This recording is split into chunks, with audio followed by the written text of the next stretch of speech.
makes the furnace a piece of history. The furnace heats the sugar mixture to exactly 106 degrees Fahrenheit with the temperature constantly checked using a high heat thermometer. Getting the right temperature directly affects the final candy. If the sugar gets hotter than required, the final product will be too brittle, and if it's not hot enough, the sugar mixture will be too soft to work with. One unique ingredient added at this stage is cream of tartar, which is a fine powder made from tartaric acid, a byproduct of winemaking. This ingredient slightly changes the acidity of the blend and helps stabilize the sugar, keeping it stretchy as it cools. The cooking takes about 25 minutes, during which the sugar changes from a grainy texture to a shiny molten liquid. Watching the sugar transform is quite interesting, as the crystals dissolve and the mixture bubbles until it becomes smooth and glossy. After cooking, the sugar mixture is moved upstairs for cooling and flavoring. It is placed on a large steel cooling table, which weighs about 2,000 pounds and is coated with Crisco, a butter substitute, to keep the hot sugar from sticking.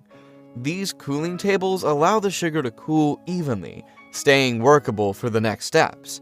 Cooling tables like this can cost over $5,000 depending on their size and heat resistance. The table's heavy build absorbs the heat from the sugar and gives a stable surface to work on.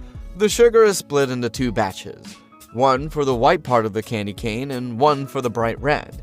Steel bars are placed around the sugar to keep the heat in, allowing it to stay soft enough to shape. Managing the heat is often overlooked at this stage. Sure, the sugar needs to be soft enough to work with, but ideally you'd like to keep your face intact and unliquefied by the scorching fumes.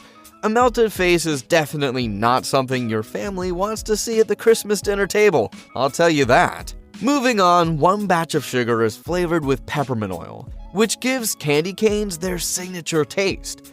This can be a bit tricky. When the oil hits the hot sugar, it immediately starts to vaporize, releasing a strong smell. The aroma is so powerful it can make your eyes water.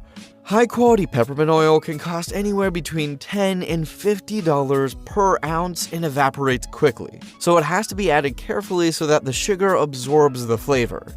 As the peppermint scent fills the entire workspace, workers wear protective gear like goggles and masks to avoid discomfort from the strong vapors as well as contaminating the product. The peppermint oil must be added at the right moment so that the flavor blends seamlessly without messing up the sugar. The red batch of sugar is mixed with food-grade coloring.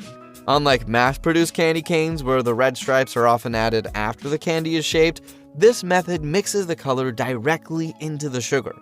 This gives it a deeper, more even color and prevents fading. Workers fold and mix the sugar to distribute the color evenly without overheating it. The next part of the process is dedicated to getting the right consistency. The white sugar, which, if you remember, has peppermint oil added, goes through a pulling procedure on a metal hook attached to the wall.